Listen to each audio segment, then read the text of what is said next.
Hello, it's Colette. Welcome back to my channel. And if you're new, I would hope if you like the channel and like what I do that you press the subscribe button and the little bell icon so that you don't miss anything. And to all you oldie goldies that have been with me for the last few years, I'm so excited about today. Today is my very first collaboration, and it's a very unusual subject, and I'm sure you'll all be really interested in it and enjoy it. And it's very special for me because today we have Sooz Mackenzie, and for those of you on Facebook and on my channel here, you will see her show up from time to time as wee sis. So this is Sooz, my wee sis. Hi. And she's here today to explain about an art and spiritual pathway that has come forward from her to give some very lovely pieces that are known as mandalas. Now, Sooz, would you first explain just a wee bit about yourself and then tell us what a mandala is and what it can be used for? Right. Well, my name's Sooz, and I've been on a shamanic path for about 20 years now, and I like the connection with the earth and Mother Nature and all that entails with the love and the healing. The word mandala, it means basically it's just a circular thing used for prayer and meditation, is the actual basic meaning of it, yes. So if someone was using a mandala, you say prayer, but would that be as maybe simple prayer, or is it part of ceremony? Is it part of an altar? Where can mandalas be, and what do they really mean to the person that has their own personal mandala? Well, I can only speak for the mandalas that I'm making myself. For where they should be, if you have an altar, I would suggest that you place it on your altar. But any time that you're going into any kind of deep prayer or meditation, use it as a tool to get that little more connection and that little bit step further on. Sounds good. You see, I always, we're going to talk about Sooz's company, her crafts, her artistry in a wee minute, but I've always kind of thought mandalas sometimes could be smaller, but they can be all sizes, can't they? Yeah, the basic definition really is just a round object used for prayer. Normally we're used to seeing the geometric shapes that are kind of common at the moment, yes. You know, the popular for tattoos and things like that, and that's what most people see it as. But in reality, it is just a circular object used for meditation and prayer. So you would see these not just in a shamanic path, but basically through many religions, a sense of some sort of circle with a design in it that is a focus for prayer. Absolutely. To me, a mandala it supersedes any kind of belief system or religion, and it's there just to aid anybody who want to bring it that bit further forward and work with a mandala. That's the way I see it too. Now you have, first of all, you have a website which we will link in the description box below, and I'm sure you'll enjoy looking at it. It's really quite cool. You have a background both, as you say, as following a shamanic path for a long time now, and also in art, and you seem to have brought these together, but where the shamanic path is, can you tell us a wee bit? Because I know that you've taken part in moon lodges, sweat lodges, and there's even firewalks and something even more that's in your heart at the moment. If you'd like to tell us about how your spiritual path developed, and really about what you see as something that goes along with the mandalas, because your website isn't just about the mandalas, there's going to be other services and things. That's there. Right, yes. So what about your spiritual path and the things in it, like the sweat lodges and stuff, and where it's taken you to now? Well, it started off going down to sweat lodges, which is how I met Colette in the first place. But after that, we formed a moon lodge, which is a support, really basically a support system for women who are connected together. And from that, it just, my interest on women's matters and standing on your own power and just all things female just really, really interested me, and I've got a lot of information and learned about them and been part of a moon lodge for many years, and love the connection that it gives you with and support from other women. And it doesn't have to be face to face. I mean, our Moon Lodge now is online because we're so far apart. Yeah. So there's that. Now, from the art point of view, from knowing you so long, you've always been very crafty. Sooz actually has, and herself we've made headdresses together. Mine, a disaster. Sooz's fantastic. You're very arty and crafty, aren't you? And enjoy that a lot. Oh, I love just rolling my sleeves up and getting into things. I love painting, making crafts, just anything that I can have a go at. And just use that imagination with, really. Yeah, and as I say, I've got some examples of this. My grandmother's shawl was formulated by Sooz, and Sooz's, what would you like to tell the people and my friends their spirit name? Yeah, it's Rising Smoke is my spirit name, and it's just up in this past wee while that I've actually connected properly with it. I can now see where it comes from. And it's taken me a long path to get there, but it's so exciting now that it's all coming together. So that's a wee bit about the background. Obviously you can tell that Sooz is a precious person to me, and I'm so happy that the things that Sooz is making is in time for my very first collaboration.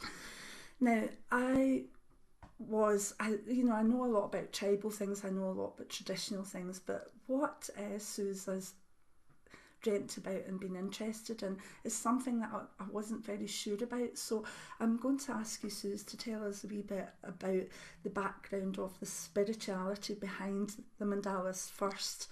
The name is? It's Awelye, which I never heard of. In fact, I had to Google it to find out how to pronounce it.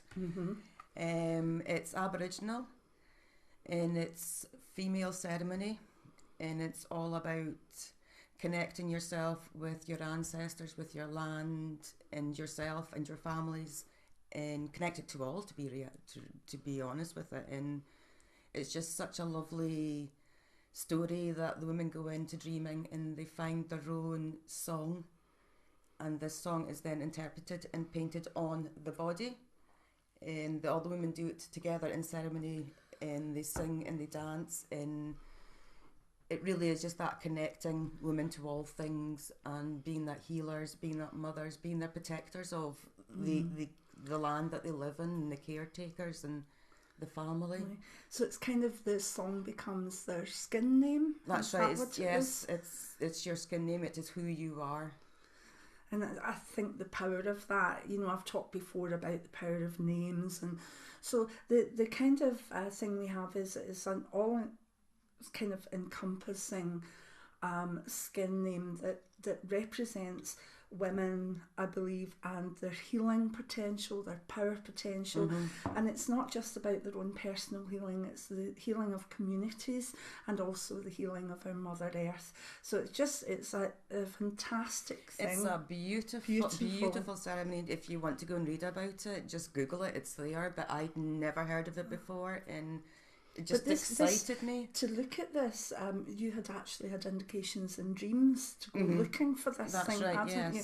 So when you found it, and then you had the idea of, as women, possibly in Western society, more modern society, we don't necessarily have the facilities or the places to go where we can put our song on our skin, or even go deep enough to kind of find our songs. So I think Sooz felt that there was a way of transferring the Awelye onto mandalas, and that was a big kind of leap that came in Dreamtime. Yes. Oh, it took a lot of meditation, a lot of dreaming, and working with my spirit guide. The clues to start with, just I had no clue, and I started looking into like sort of Aborigine sort of spirituality, and didn't connect with it because it's back to front with the way I was taught, and I kind of went into a panic. But then I found this, and I thought, that is just amazing. It's something when Western society we don't have the teachers. No, the grandmothers teach the grandchildren. That's not been lost. No, that's wonderful. We don't have that family connection or anything like that. So it's just getting it out there in a way that it can be used by other women in any situation, any religion. It surpasses all of that. It's not about that at all. And here is what happened. I am so honoured to be the first recipient of Sooz's Awelye Mandalas, and this is mine. Now, as the mandalas are made, they are totally for the individual, and this is mine. And you can see it's absolutely beautiful. And I'm going to ask Sooz to explain really what it's made of and what these represent for me. Because if you want one, we'll leave details as to how to get to Sooz's website, etc. But I'm quite excited because this is an original empowered one, etc. for me. The others that we have are mainly samples to show you the different ways that this can come about. But this is mine, and if Sooz, if you could go round. Yes, absolutely. I'll say to start with that because I didn't want it to be any specific kind of belief system or anything, I've taken a melt from a lot of different places, so it's all interconnected. And I'll start in the centre. In the centre, just the circle represents the earth, Mother Earth. And round about it, you'll see that there's the 4 sort of semicircles, and they represent in Aboriginal terms women sitting round a fire. Wow. But what I've taken it doing is making it into women sitting round the earth, and it's all women, not just a number. Yeah. And Colette is Taurus, which is the earth sign. So I've picked the tree as a symbol for the earth. And then Colette's totem animal is mountain lion. So I've popped the 2 mountain lions on as well to make it specifically for Colette. And then round the earth in runic, I have written grandmother, winds of the earth, which, as we know, is Colette's spirit name. So this is just beautiful. I mean, it's solid enough that it can stand on an altar. It can be placed flat. You can put your hands on it. You can empower it yourself. And then you can feel its power coming back. And also, if you're wanting to do healing for other people or whatever, it can really be a source of healing and either sending the power out or actually pulling extra energy from it. So I just think that this is absolutely stunning, and I can't wait to I just can't wait to have this properly where it is. I've kept it because I wanted to have a special place for it. So what we're going to do is just quickly show you some of the other elements and stuff that are on it. These are just samples. So just similar with this. Just similar. You're starting with all of the mandalas will have the same centre because it's for women. It is a woman's object for prayer, and they're actually made from the silver birch, which is the feminine tree. And it's the Lady of the Forest, I believe it's called. So even using that, it's all feminine on top of feminine on top of feminine. And it's all sustainable. Absolutely, it comes from a sustainable source. But what I've done that one, that's obviously the fire one, and that's for bear. In the writing round it, I've just repetitively put your name. Yeah. So it gives you an idea of how it will look at the end. This one I love with I think the ear symbol is absolutely beautiful on it with the feathers, and all the totems are hand drawn by Sooz and designed by Sooz. All the colours are going to be for the person. Now there was something I wanted to ask you.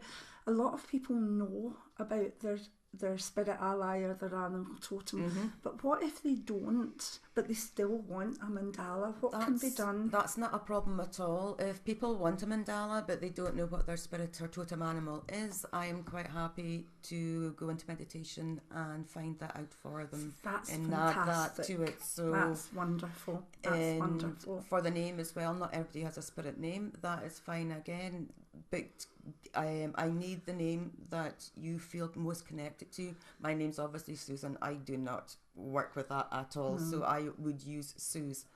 So go with the name that you respond to and you feel is you as a person, rather than maybe possibly just your birth name. Yeah. Unless of course your birth name suits you. Yeah, absolutely, and you're happy with it.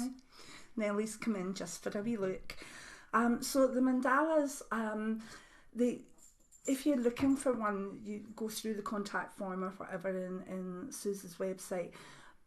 please know though that they are from start to finish, they're individual for yourself or the person that maybe you want to nominate for one. These would make fantastic presents for someone that's developing spiritually.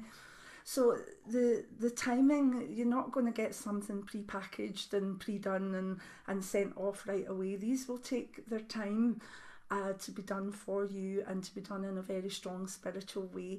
But I'm amazed by them. I'm so happy with mine.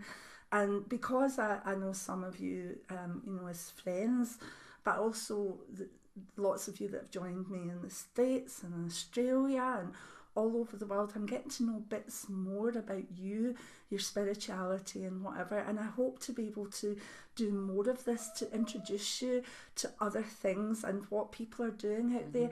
And if you have some sort of craft or some sort of spiritual thing that you would like to talk about, let me know, because I'm so interested in everything, and I really am just delighted to say Sooz is a very, very wonderful spiritual person, and for her to come up with this is just wonderful. So I hope you'll look further into Awelye, and I hope that you've enjoyed learning a wee bit about the mandalas with Awelye or your skin name or skin song on them.